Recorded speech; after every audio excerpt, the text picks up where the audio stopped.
Hey there folks, my name is Brock Chart and we're back at you with another tutorial. This one is called Muddy Waters and it is from Five Finger Rock Book 1. So about the name, this is actually named after a legendary blues guitar player named Muddy Waters. A lot of rock music actually stems right out of the jazz and blues tradition. Many of the very first rock and roll songs, from like Chuck Berry to Billy Haley and the Comets. Like a lot of that is just based off of the blues progression, which is pretty neat.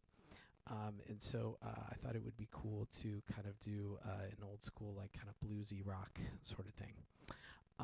So for this one, watch out for right hand is actually going to be in bass clef, so we're going to be a little bit lower on the keyboard, and we're going to start out with a thumb on this E, on this lower E here, and there is going to be a skip between your 1 and a 2 there.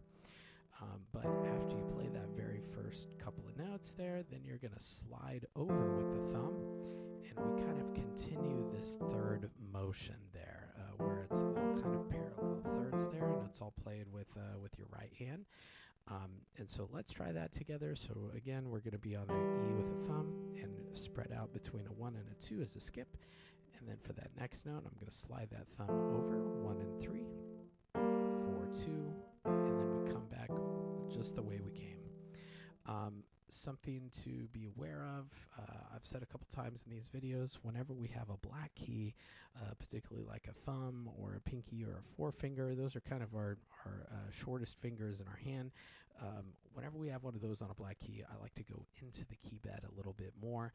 I think it just makes things more comfortable for my hand, and I don't have to, do a twist with my wrist, or I don't have to do a chicken wing with my elbow. I gotta go into the key bed a little bit more for this. And so it is kind of a 2-bar melody here, or 2-bar pattern. And so it's kind of going up and then down and then up and down. And so let's try that together. So we're gonna be on this E and G. Ready? 1, 2, 3, 4, and rest. 2, 3, 4, and then it just kind of repeats there. So after that rest, so we go back, and then that rest gives us time to bring that thumb right back up to that F and A for that very last 3 notes. And I'm just kind of going 1 and 3, 2 and 4, back to 1 and 3. And then I go back and kind of do it all again. So it's a 2-bar pattern, and I think it's nice and important to kind of identify those patterns whenever you're sight reading or looking at new music.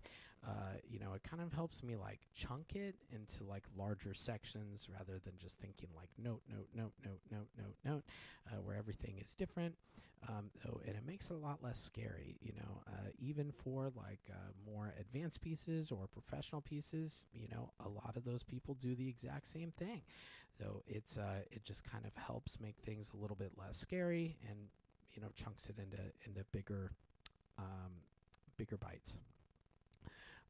Your left hand is going to be down here on this really low C, and it's kind of acting as our bass player.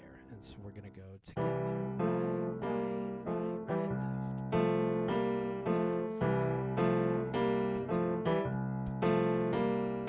Something I didn't talk about is that this tune, up at the top it says blues. It's a blues style, and it is going to be in swing eighth notes. And so for swing eighth notes, they look exactly the same as a regular eighth note. They don't look any different. But if it says swing at the top, then you have to play it a little bit differently. It's played and felt and heard a little bit differently. And so regular eighth notes are called straight eighth notes, and those are very even and constant, like eighth, eighth, eighth, eighth, eighth, eighth, eighth, eighth. So everything is just like exactly the same. Exactly the same value. But a swing eighth note, listen to this: long, short, long, short, long, short, long, short. So it's a long note and then a short note. So I always recommend kind of speaking that out loud or clapping with that, just to kind of get it in your bones. And so when we do this in the right hand, quarter, long, short.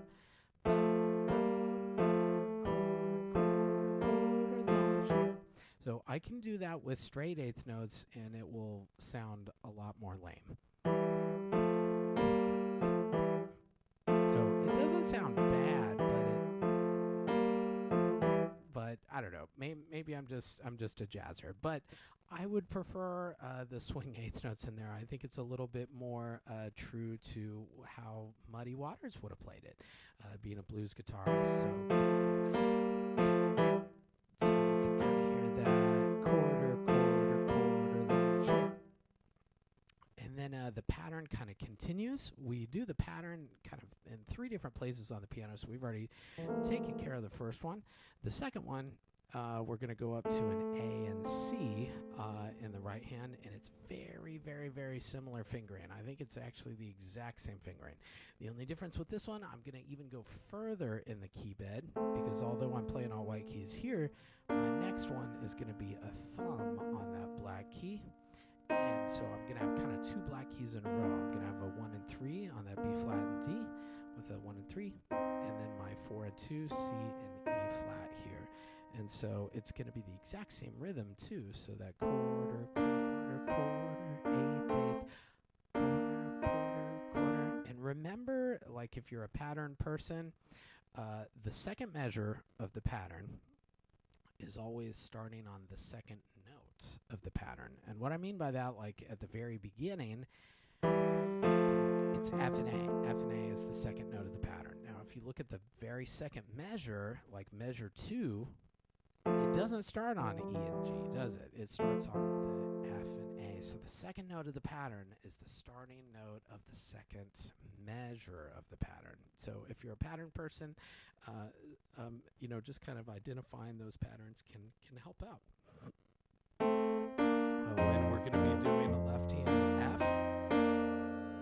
And be careful, because this one only lasts for 2 measures. It only lasts for 2 measures. So just be careful and be getting ready to jump. So 3 and 4 and 2. Now I'm going to jump. 1, 2, 3, 4 and 2. So when you're jumping around, it is kind of tough to do, especially, at faster tempos. But it's kind of like riding a bike. Like it's tricky the first couple of times, and you need training wheels, and then you don't need to look at the pedals at all. So you can just trust your feet, and you can look forward, and it's very similar. And so if you wanted to specifically practice that, sometimes I'll just have my students just play like the very first note, count to 4, and then move to the next position, count to 4. So even just like right in a row. So 1, 2, 3, move. 1, 2, 3, move. 1, 2, 3, move. 1, 2, 3. So it just kind of helps, we're really isolating that movement in the hand. Good. So then the third move is going to be right here in measure 9. And it's actually with a 4 and 2. And so we're going to go 1, 2, 3, 4, and 2, 3, 4. Now, so when I do that, I'm holding over on that and of 4, so just be cautious there. So sometimes I'll like cross out the quarter note there just as a reminder that we don't play it twice. And then we have quarter, and I'm stretching that thumb a little bit. And then I'm going to bring it in, and I'm going to kind of angle my hand a little bit different for right here in measure 11, because I do have that black key with a 4, so I'm kind of angling it to where I can reach that a little bit more comfortably in my right hand. So let's try that together. This is measure 9, and so I've got a 2 on a B, 4 on D. So ready, 1, 2, 3, 4, and 2, 3. Now I'm gonna go up. So yeah, and left hand is just kind of banging out bass notes, nothing super crazy there. Be cautious about the articulation right in measure 11. I love using this articulation marking in my music. This is a marcato right there on the quarter note. And so it looks like a little caret on top of the note. Classical musicians will call it a marcato. Some jazzers will call it a housetop. And so it's short but fat. And so we don't want it as clipped as... That's too short. So too short as a staccato. So we want a little bit more weight, a little bit more length on it. And you can kind of accent it a little bit. So, but yeah, so watch out for that, and that's pretty loud. That's our fortissimo, and then we're gonna put pedal down here, so then we can kind of build a little bit. So it's kind of cool with the pedal. You can almost use it as an effect, and that's kind of the case here. We're building all of this sound, and so we're hitting with a fortissimo, and then we're coming down, and then we're building back up again. So, and it's kind of a neat sound there. Right in measure 13, we've seen that before. It's all the same. 15, this is very similar to what we saw, I think, in measure 9, and we even have the same chord. Ooh, this is really fun in measure 18, so it's a glissando there that kind of looks fun. And, honestly, it doesn't really matter where you start the glissando. It doesn't really matter where you end it. Think of it more as a sound effect. So I know that I have like C to C. It definitely does not have to be C to C. So whenever I do this, like personally, I have no idea what I'm playing, honestly. So I never know which note I'm starting on and which note I'm ending on. Think of it like a sound effect. It's a sound effect. Make sure that you're holding the pedal all the way down there too. And there's a couple of different ways that people like to do glissandos. One of the ways in particular that a lot of classical musicians like to do is fingernails are going to be kind of pointed at the keys down.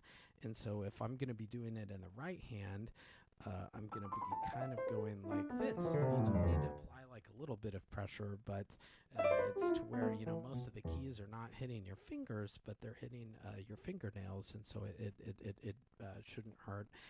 But, sometimes I'll just do that too, and, that's totally fine. So whichever feels more comfortable to you, I think is totally fine. So whenever I do this, I kind of like almost act like I don't know, I'm like karate chopping something or something. So I mostly do it with like kind of like this sort of motion, I guess, if you could see my hand. So, but yeah, so have some fun with that. It's kind of like there's a very famous pianist kind of around, like Elvis's time and stuff.